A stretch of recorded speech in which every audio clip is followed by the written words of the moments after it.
साक्षात भगवंताचं दर्शन होते. डोळे उघडून बघा आता. साक्षात राजस सुकुमार मदनाचा पुतळा रवी शशिकळा लोपलिया आणि भगवान विष्णू माझ्या ध्रुव बाळाजवळ आलेले आहेत आणि ध्रुव बाळाला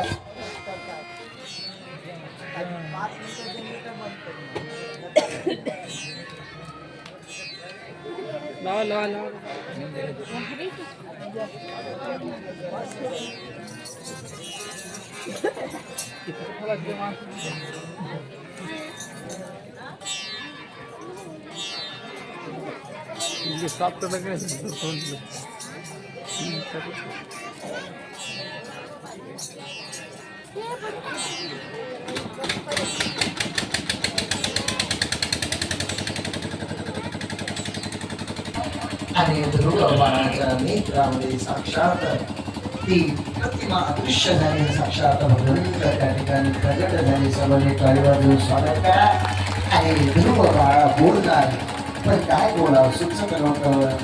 कपूर शब्द गायला लागले. भक्त परिश्रम सुंदर भगवंताची स्तुती केली आणि भगवंताने त्याचा उद्धार केला. आपण सुद्धा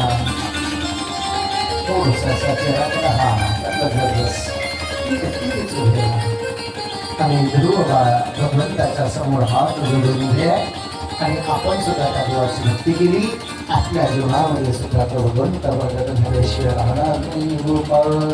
कृष्ण भगवान आणि हे तिन्ही मूर्ती आता इथे शुद्धदेवजी महाराजाच्या परिस्थितीला सांगतात. चतुर्थ स्कंदाचे सांगता. पंचम स्कंदामध्ये भगवंताचं चरित्र. षष्टम स्कंदामध्ये त्या ठिकाणी अजामेळाचं चरित्राचं वर्णन येते.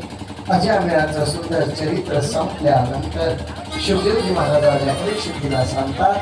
6वा स्कंद आपल्याला उद्या लागायचा आहे आणि सप्तम स्कंदामध्ये ज्या हिरण्याक्षाचा वध केला त्या हिरण्याक्षाचा भाऊ हिरण्यकश्यपू आणि हा हिरण्यकश्यपूचा सुद्धा उद्धार करायचा आहे. शुद्धदेवजी महाराजाच्या परिस्थितीला सांगतात. हिरण्यक्ष आपल्या भावाचा ज्याने वध केला विष्णूचा बदला घेण्याकरता निघालेले आहे. चला आणि बदला घेण्याकरता तपश्चर्या केली. खूप तपश्चर्या केली. पण विक्षेप आला. घरी परत आले. नारायण नारायण.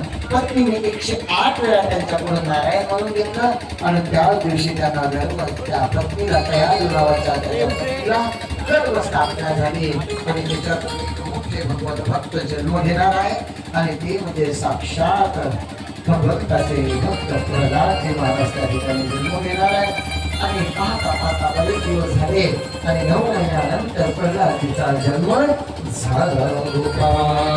कृष्ण भगवान देवाची प्रार्थना केली. सांगितलं मला द्या वरदान द्या. अस्त्राने नाही शस्त्राने नाही अमर करा काही करू शकत पण अस्त्राने नाही शस्त्राने नाही रात्र नाही दिवस नाही सकाळ नाही संध्याकाळ नाही मग सर्व आशीर्वाद देणार नाही मरणार असतो. मनुष्याने नाही प्राण्याने नाही दिवसाने नाही रात्रीला नाही. सांगितलं तुला मारणारा माझा बाप बरोबर मारेल. आणि आल्यानंतर सर्व यज्ञ बंद केले. सर्वांना सांगितलं मीच देव आहे. माझंच पूजन करा. माझ्याच नावाचं या उद्या द्या. तुम्हाला सुटका कोणी करणार नाही. तुमची सुटका मीच करणार आहे. माझी मीच देव आहे. सांगितलं. अत्याचार सुरू केला. देवाच्या मूर्त्या फोडल्या आणि शेवटी भक्त प्रल्हादाला आपल्या गुरुपुरामध्ये टाकलं. ते भक्त प्रल्हाद तिथं सुद्धा देवाचं चिंतनच करत होता. भजन करत होता. सगळी मुलं म्हणे तुला भीती वाटत नाही का? त्यांनी सांगितलं मला भीती वाटत नाही का? कारण की माझा तारणहार माझा भगवंत आहे. ज्याच्या नावात ज्याच्या मुखात त्याचं नाव आहे त्याला कोण मारू शकते? त्याला कोणी मारू शकणार नाही. अरे मग आम्हाला सुद्धा तसं चिंतन. पहिल्यांदा वडिलांनी बोलावलं. तुला काय शिकला गुरुकुलामध्ये? त्यांनी सांगितलं त्या विष्णूचं चिंतन करावं, भजन करावं, स्मरण करावं. वडिलांना खूप राग आला. अरे याला योग्य मार्गदर्शन करा नाहीतर लक्षात ठेवा. त्या शिक्षकांना सांगितलं. पुन्हा सांगितलं. मुलांना सर्वांना एकत्र केलं. सर्व मुलं म्हणतात अरे तुला जर एवढी भीती जर कशाने वाटत नसेल, कशाने वाटत नाही? त्यांनी सांगितलं देवाचं चिंतन केल्यानं. मग आम्हाला शिकवशील? हो म्हणा. सर्व मुलं बसले आणि सर्वजण सुद्धा देवाचं चिंतन करायला लागले. नारायण नारायण जय गोविंद हरे नारायण जय गोपाल हरे नारायण नारायण जय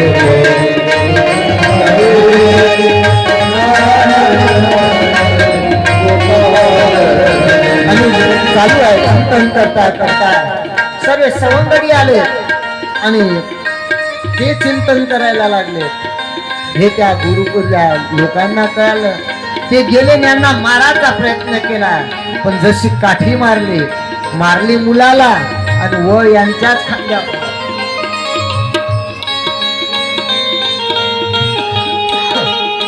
आणि ते सुद्धा भजन करायला लागले.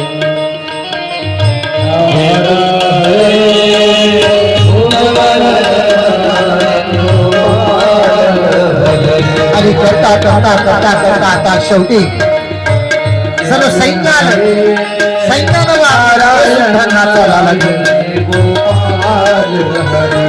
सैन्य संपल्यानंतर त्या ठिकाणी प्रधान सेवक आला.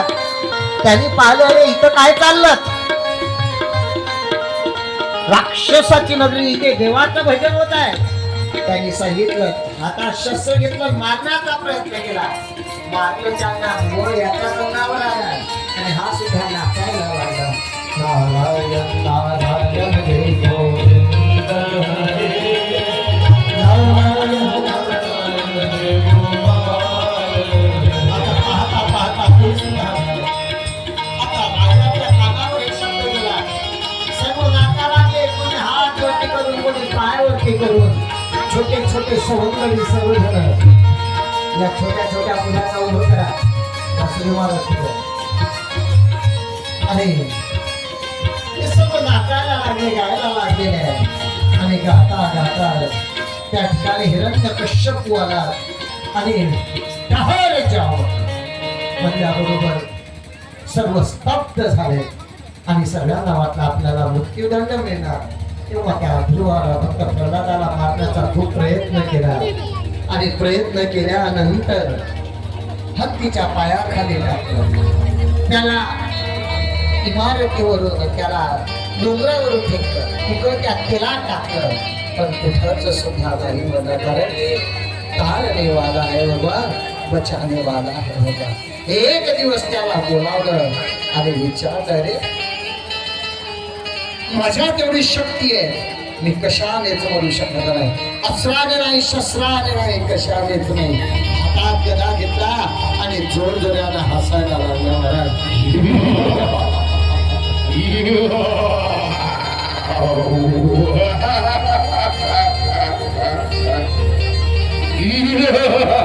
अरे मीच देव आहे आणि मला तू भीती दाखवतोस. मला जगात कोणी मारू शकत नाही. आणि भक्त प्रल्हादापाशी येतो आणि भक्त प्रल्हादाला म्हणतो रे कोणाच्या भरोशाने एवढा करतोस. कोण हा तुझं रक्षण करणारा. तेव्हा भक्त प्रल्हाद म्हणतो माझं रक्षण करणारा माझा देव आहे. कुठे आहे तुझा देव. संपूर्ण सृष्टीत माझा देव आहे. ईश्वर सर्व होताना या खांबात तुझा देव आहे का. हो म्हणल्याबरोबर तो जातो खांबाला कान लावून पाहतो. जागी बांधव बघा आणि खांबाला जसा कान लावतो कान लावल्याबरोबर नरसिंहासारखा आवाज येतो आणि त्या खांबावर लात मारतो. जशी लात मारतो त्या लाते बरोबर खांबातून नरसिंह साक्षात भगवंताचा अवतार होते आणि दोघांकडे होते. सगळे काही वाजून स्वागत करा देवाचं आहे आणि दोघांमध्ये युद्धाला प्रारंभ होते. आपला जो वेळ नाही लवकर युद्ध सुरुवात करा. शुद्धोजी महाराज राजा परीक्षितला सांगतात नरसिंह भगवंत आणि हिरण्यकश्यप दोघांमध्ये युद्ध सुरू होते. कधी हिरण्यकश्यप भगवंत कधी भगवंत त्याला घेतात आणि आपल्या मांडीवरती पाडतात आणि मांडीवरती पाडल्यानंतर आता त्याला मारणार तेव्हा हा दुष्ट हसायला लागतो.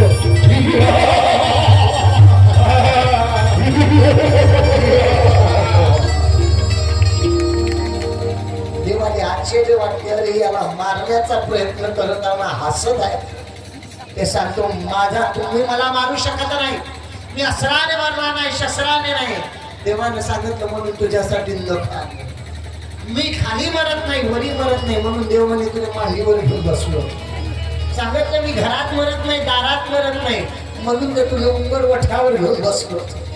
देवानं सांगितलं, देवा अरे मला दिवसानं मारू शकत नाही, रात्री मरत नाही. देवानं सांगितलं म्हणून संध्याकाळ झाली. म्हणून मी त्याला भागवतला बोलत तिला रिकाता म्हणत होते, माझा घरी पाठारे. आता आमच्या हातात काय, देवाची कथा त्याच्यासाठी आहे.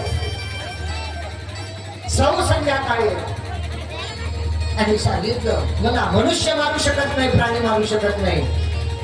देव म्हणतात माणूस आहो का प्राणी आहो, सांग. देह मनुष्याचा आहे आणि लोक प्राण्याचा आहे.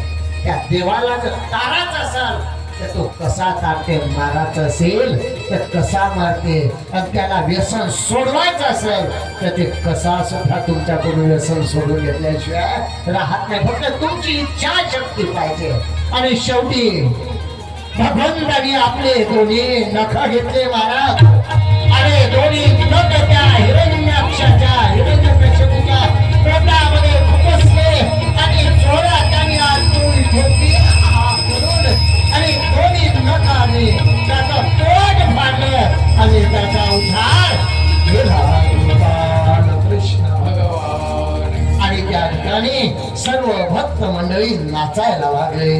गोपाला गोपाला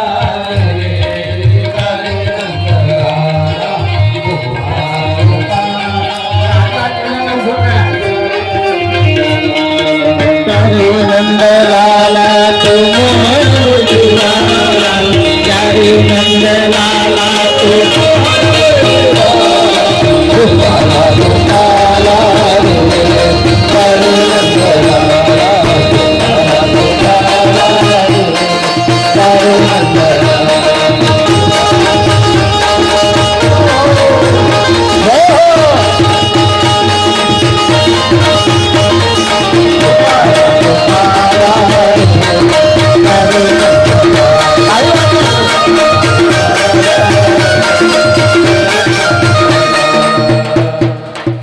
जे जे ध्रुव बाळाचे मित्र होते भक्त प्रल्हादाचे ते नाचले, आणि जे जे हिरण्यकश्यपूचे होते आणि देवाने त्याला आपल्या मांडीवर बसवलं आणि देव त्याचा लाड करायला लागला. तर देवाला हात आहे का नको खूप सर त्याच्या डोळ्यात, म्हणून आपल्या जीवीनं त्याचा लाड करायला लागले. भक्ता राखे पायापाशी भूषणाशी सहाय. आता ते हिरण्यकश्यपू किती वेळ ठेवतात,